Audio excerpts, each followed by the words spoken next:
हर छोटे शहर की या कोई गांव या कस्बे की कोई ना कोई कहानियां होती हैं जिसे हम अपने बुजुर्गों से सुनते चले आते हैं। हमारे जो बुजुर्ग जो इस तरह की कहानियां हमें बताते हैं, कई सारे लोग इन कहानियों पे विश्वास करते हैं और कई सारे लोग इन कहानियों पे विश्वास नहीं करते। ऐसे ही दोस्तों, आज एक कहानी मैं सुनाने जा रहा हूँ। वैसे तो ये कहानियां कहीं लिखित में देखने के लिए बहुत कम मिलती हैं, लेकिन इन किस्सों को एक दूसरे से साझा करते हुए ही धीरे धीरे ये कहानियां आगे बढ़ती चली जाती है। आज की कहानी भी आज से ठीक 40 साल पहले की है, जब रुचि नाम की लड़की की मंगनी होने वाली थी। और मंगनी के इस फंक्शन में इंसान ही नहीं बल्कि एक आत्मा भी आ गई थी। दोस्तों, इस कहानी को शुरू करने से पहले एक छोटी रिक्वेस्ट है मेरी कि अगर आप चैनल पे आ चुके हैं तो इस चैनल को सब्सक्राइब जरूर कर दीजिए। वो हॉरर स्टोरी जो आपके लिए वो सारी कहानियां लेकर के आती है जो आपको पसंद होती है, क्योंकि डर हर एक इंसान में होता है, लेकिन उस डर को सुनने का मजा ही कुछ और होता है। तो चैनल को प्लीज सब्सक्राइब कर दीजिए और वीडियो अगर पसंद आए तो उसे लाइक करे बगैर मत जाइएगा। कमेंट करिएगा आपके सुझाव कि आप क्या चाहते हैं।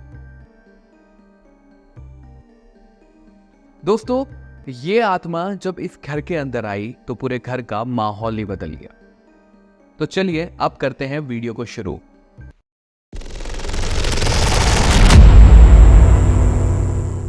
दोस्तों, ये कहानी है आज से ठीक 40 साल पहले की, मध्य प्रदेश का एक छोटा सा कस्बा जिसके अंदर ये कहानी घटित हुई। दोस्तों, शर्मा परिवार में रुचि नाम की लड़की की होने वाली थी मंगनी, और मंगनी की पूरी तैयारियां हो चुकी थी, सारी चीजें हो चुकी थी, और आज वो दिन भी आ गया था जिस दिन होने वाली थी मंगनी।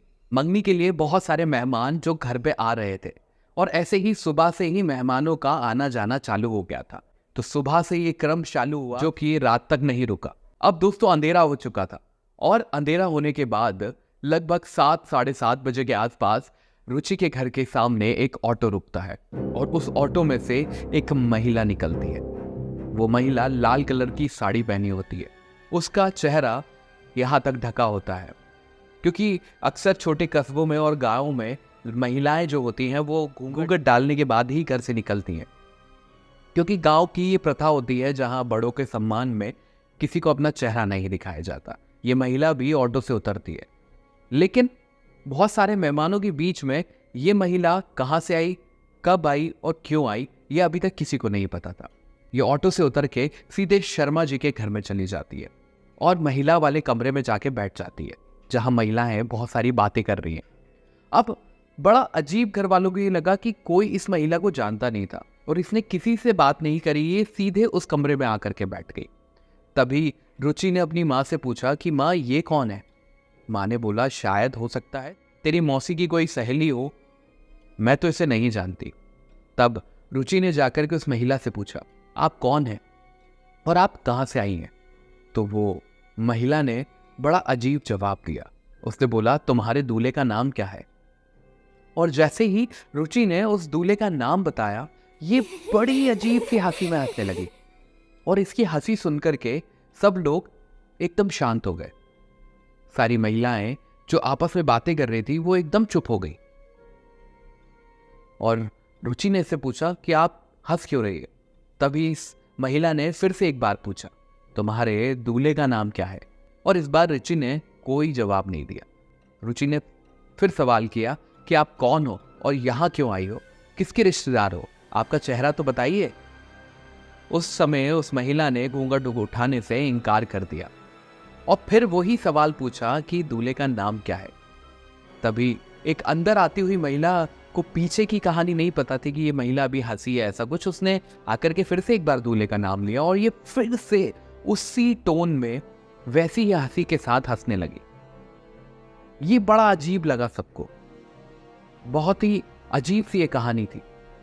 अब वो लगातार हंसती ही जा रही थी। रुचि बहुत इरिटेट हो गई थी, और घर में बहुत सारे काम भी थे, तो रुचि काफी ज्यादा इरिटेट हो गई थी उसकी हंसी से, और उसे तैयार भी होना था, क्योंकि अब समय भी आने वाला था जब रुचि की मंगनी होने वाली थी। तो रुचि फटाफट अपने रूम में चली गई जहां पे उसे तैयार होना था, और ये महिला ऐसे ही हंसती रही। फिर धीरे धीरे कुछ लोगों ने और भी सवाल पूछे इस महिला से, इसने कुछ जवाब दिए, और फिर उसी माहौल में ढलने लग गई ये महिला। लेकिन तभी एक महिला की आईने में नजर गई। ये पलंग पर बैठी हुई महिला उस महिला को दिखी नहीं। ये लाल साड़ी वाली औरत उस आईने में उस महिला को नजर नहीं आई। तभी उसने तुरंत पलट करके देखा उस महिला की साइड, तो वो उस समय भी उसी पलंग के ऊपर बैठी हुई है। लेकिन फिर आईने में देखती है तो महिला नहीं दिखती, बाकी जितनी भी उस कमरे में महिलाएं हैं वो दिखती हैं। ये तुरंत फिर से उसे पलट करके देखती है और इस बार भी वो महिला उसे बैठी हुई दिखती है और ये देख करके ये वही बेहोश हो जाती है। इसे उठाने के लिए सब लोग दौड़ते हैं, कुछ पानी वानी छींटते हैं, क्या हुआ, लेकिन पलक पे बैठी हुई महिला वैसी की वैसी बैठी है। अब इस महिला को उठा करके बाहर ले जा रहे हैं कुछ ताज़ी हवा के लिए। कुछ लोग पानी छिड़क रहे हैं और कुछ लोग अपनी अपनी विधियाएं लगा रहे हैं। तभी 15-16 साल की एक लड़की ने देखा कि ये जो महिला पलंग के ऊपर बैठी हुई है, इसके पैर उल्टे हैं। ये लड़की बहुत तेज चिल्लाई और चिल्ला करके उसने बोला कि हमारे घर में कोई चुड़ैल आ गई है, कोई चुड़ैल आ गई है। तभी घर वाले एकदम से उस लड़की के पास जाते, क्या हुआ? कहला जो महिला अंदर बैठी हुई है उसके पैर उल्टे हैं। तभी लोगों को लगता है कि शायद जो इससे पहले महिला बेहोश हुई है वो इसी वजह से हुई है। उनमें से एक आदमी वो बाहर खड़े ऑटो वाले से पूछता है, ये कौन है भाई, कहां से पकड़ लाए उसको? तो ऑटो वाला बोलता है कि ये मुझे रास्ते में मिल गई थी और इन्होंने बोला कि मेरी मंजिल पास में ही है, और जब मैंने इनसे पैसे मांगे तो इन्होंने बोला कुछ देर में तुम्हारे पैसे भी मिल जाएंगे। उन्होंने मुझे घर बताया, मैं उन्हें यहाँ ले आया और वो यहाँ आकर के उतर गए। ये सुनते से ही वहां बाहर खड़े हुए आदमियों की भी मानो जान निकल गई। जैसे तैसे रुचि के पिता ने हिम्मत करके उस महिला से जाकर के बात करने की सोची, और जब रुचि के पापा उस कमरे में गए और लोग अभी भी बाहर से धीरे धीरे झांक रहे हैं, रुचि की मां मना करने लगी कि नहीं नहीं नहीं नहीं नहीं उस कमरे में मत जाओ। लेकिन रुचि के पिता ने बोला कि जाकर के बात करना तो जरूरी है। रुचि के पिता उस कमरे के अंदर गए। उस कमरे में जाने के बाद उस महिला से जब उन्होंने पूछा कि आप कौन हैं और यहां क्यों आई हैं, तब उस महिला ने बताया, मेरी भी इसी जगह पे 40 साल पहले मंगनी होने वाली थी। रुचि के पिता ने बोला कि इस जगह से क्या मतलब है? तब उस चुड़ैल ने बोला कि यही घर जिसके अंदर तुम अपनी बेटी की मंगनी करने जा रहे हो, यहां मेरी मंगनी होने वाली थी। और ये बोलते हुए जब उसने अपना घूंघट उठाया तो उसका चेहरा जला हुआ था। ये देख करके रुचि के पापा दंग रह गए, और जितने लोग भी उसे देख रहे थे वो भी अब डर चुके थे। जो डर पहले से था उससे बहुत ज्यादा बड़ा हुआ ये डर हो चुका था। इस महिला की आंखें एकदम काली जली हुई आंखें थी और चेहरा पूरा जल रहा था और होठों से मानो खून टपक रहा हो। तभी रुचि के पापा को ध्यान आता है कि ये जमीन मैंने कुछ ही साल पहले खरीदी है और इस जमीन पे यहाँ एक टूटा फूटा सा घर बना था जिसे तोड़ करके मैंने एक अच्छा घर बनवा लिया है। शायद ये महिला इसी घर में रहती हो। तब उन्होंने बोला, ये जमीन मैंने किसी से खरीदी थी और उसके बाद इस घर को तोड़ करके मैंने ये बना लिया। तब उस महिला ने बताया कि मेरी मंगनी होने वाली थी, लेकिन उन लालचियों ने दहेज के कारण मेरी मंगनी तोड़ दी, और यहां तक कि मेरे पिताजी ने जो उन्हें कुछ पैसे दिए थे जमीन बेच करके, जब मेरे पिताजी ने उन पैसों को मांगने का प्रयास किया तो उन्होंने मेरे पिताजी को बेइज्जत किया।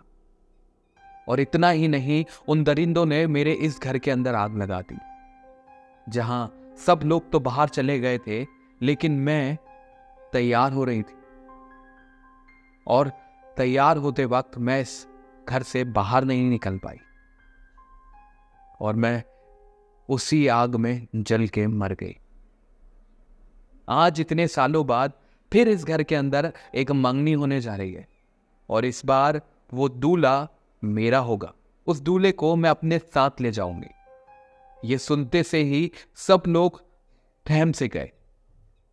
लड़के वाले जो वहां आ चुके थे वो भी इन बातों को सुनकर के अब डर चुके थे, और तभी वहां अचानक से अंधेरा हो गया। और अंधेरा होने के बाद जैसे ही लाइट आई, सबने पाया कि दूल्हा अब गायब हो चुका है। उसकी अंगूठी जो उसकी उंगली में थी वो जली हुई वहां मिली और वहां एक राख का ढेर है। क्या हुआ होगा उस दूल्हे के साथ? ये चुड़ैल क्या उसको ले गई? और ये देख करके सब लोगों में भागा दौड़ी मच गई। लेकिन उस परिवार का क्या, जिनका एक बेटा, जिनका दामाद जो इस घर से जुड़ने वाला था, वो हमेशा हमेशा के लिए इस राख के ढेर में बदल गया। इसलिए ही कहते हैं कि जब भी कोई जगह अगर आप लेने जा रहे हो तो उसके आगे पीछे का सच जरूर जान ले। क्या मालूम कौन सी चीज कब आपके इंतजार में बैठी हो। शायद हो सकता है कि आपके साथ भी ऐसी ही कोई घटना हो जाए। अगर दोस्तों ये कहानी आपको अच्छी लगी हो तो कमेंट में इस कहानी के बारे में जरूर लिखिएगा और वीडियो को लाइक करे बगैर मत जाइएगा। चैनल को सब्सक्राइब करिएगा ताकि ऐसी कहानियां मैं और भी बनाता रहूं। और आपका एक लाइक मुझे मोटिवेट करता है इस तरह की और भी कहानियों को ढूंढने में। और आप लोगों में से ही बहुत सारे ऐसे मित्र हैं जिनकी ये कहानियां मेरे तक पहुंची हैं और उन कहानियों को ही मैं आपके साथ साझा करता हूं। अगली कहानी जो बहुत ही इंटरेस्टिंग होने वाली है कुछ दोस्तों की, आप उसे देखना बिल्कुल मत भूलिएगा। तब तक के लिए डरते रहिए क्योंकि डरना जरूरी है।